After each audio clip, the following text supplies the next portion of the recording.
Chelsea, I'm using the luggage, man. It's really heavy. Like that, dude.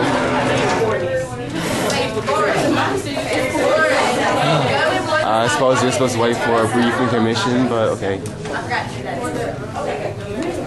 Well, not being talk, but not shooting. Say I'll mix them. Just go all the way down.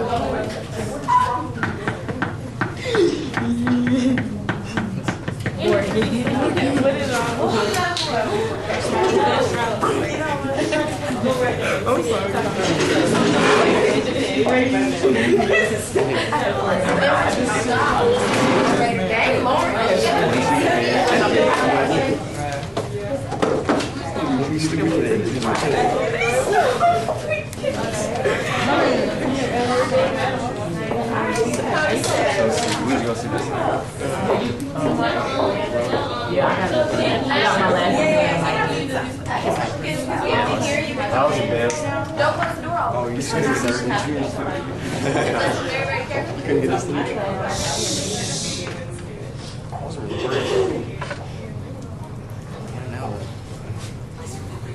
Hold on, before y'all start, I want to make sure that my audience members stay quiet, stay polite, keep all your judgments to yourself.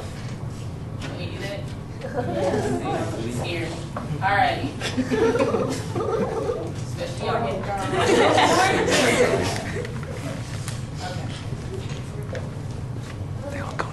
At the 2008 Media, Politics, and Katrina Conference, there were 4 women, all important figures in different facets of media, would serve as this year's panelists.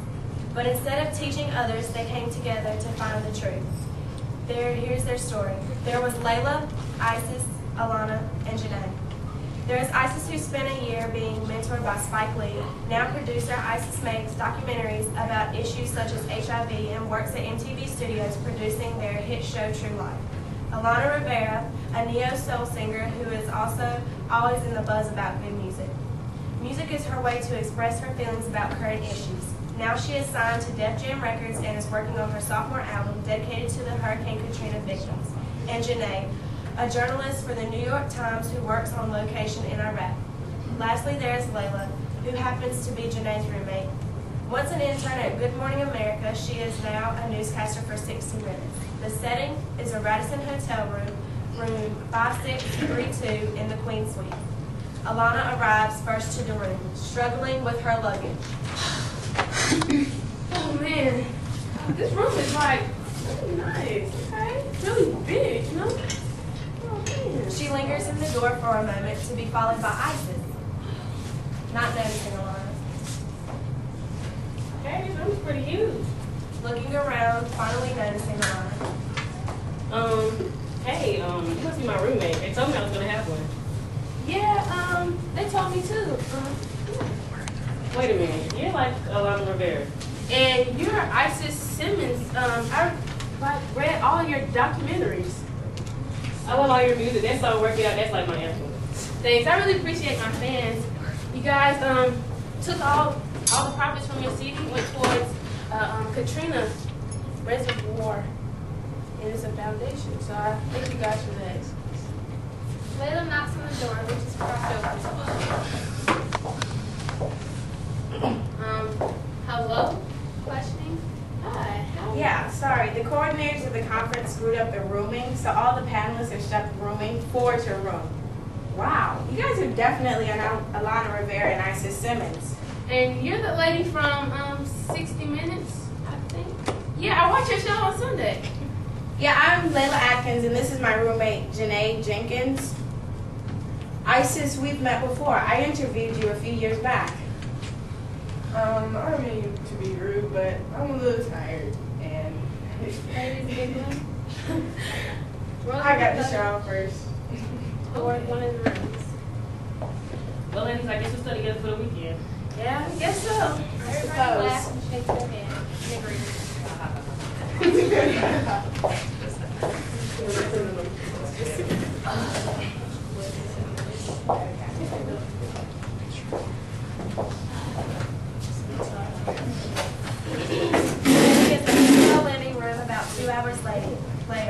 ladies are talking about their expectations for tomorrow.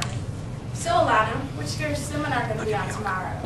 Well, I was planning on doing a short seminar about what I've been seeing on TV about the hurricane, but after hearing some of the victims' perspective yesterday, I don't know whether what I heard on TV was like the truth or not. Because like, it seems like they didn't tell any of the truth. I know exactly what you mean. As soon as I heard about the devastating situation, I felt it was my civic duty to go down to New Orleans and assist the recovery process. When I came back to broadcast the situation, I realized the rumors and misinterpretations of information was the main reason people weren't going back to New Orleans to help the victims. I know, it was really devastating. I just recently started planning for a documentary on Katrina, and from all the victims I've interviewed so far, I can tell what they show on TV and information Bush put out was complete crap. It's a shame we have to rely on these people, on what these people are saying, but in the end, we don't know what they're telling the truth. We're trying to protect their reputations. Well, I went to Louisiana so I could get the actual facts for one of my assignments. My head editor told me to sugarcoat it, what I saw, but I didn't. So I didn't worry the public, and I didn't think nothing of it because sometimes these details can scare our readers. When I got there, I just knew I couldn't do that. I mean, it was crazy. They were calling the victims refugees and everything. I told my boss, and he was like, I shouldn't tell the whole story. I almost quit my job. The media is like so screwed up these days. Being women so powerful in the industries, I think that we really need to do something about it. We can't wait for and see what the media is portraying. We have to go and repeat it ourselves from what we really saw. Yeah, me too. I just wonder what kind of questions will be asked tomorrow. Yeah, we need both. Morning questionnaire begins in the main conference. The morning mediator says, "Good morning, ladies and gentlemen. I am your mediator this morning. We are going to start off the painless introduction, and then they will start answering the questions." Good morning, everybody. I'm Alana Riviera. Good morning, I'm Isis Simmons. Good morning, ladies and gentlemen. I'm Janae. Good morning to you all. I'm Layla Atkins. A few other panelists stand and state their names, and then questioning begins. Let's give our panelists another round of applause, and now let the questions begin.